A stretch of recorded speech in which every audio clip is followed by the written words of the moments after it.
There was a historical storm which caused flooding. It was deemed to be over 150 years storm event, and it topped over the bridge and caused the bridge to collapse. First we had to get an engineering firm together to design the bridge itself. But on the front end, you have hydraulic studies that have to be made, which was part of the reason why we learned that it was a 150-year flood.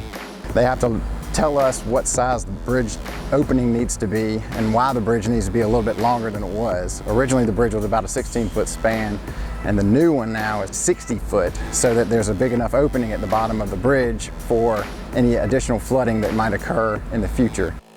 We're trying to apply to FEMA for some funding to help support our funding of the bridge to be rebuilt, because it's a very expensive process. There's a lot of permitting for being over a creek. There's a lot of history, and DHEC is involved. The Army Corps of Engineers are involved. We've got a lot of permitting that has to be done ahead of time.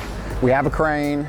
We have utilities in the way. Originally this power line was going across the bridge. We had to get it moved out of the way.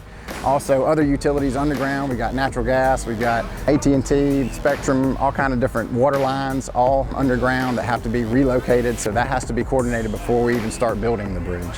So it's a long process, and typically with the county, what we try to do is plan ahead 3 years ahead to build one bridge. The first section would be doing all this front end work, which would be designing the bridge and moving the utilities out of the way first. Next is getting easements. Sometimes we have to acquire land on either side of the bridge because it gets wider and we need to access it for maintenance purposes. So sometimes that gets locked up with easements, trying to talk to landowners, trying to get in contact. Sometimes the person who's lived there before has passed away and is now in a trust.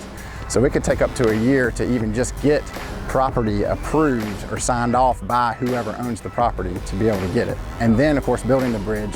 Typically with our guys, we do it in-house. These are county employees who are building the bridge. For this size of a bridge, it's about a 4-month process to build.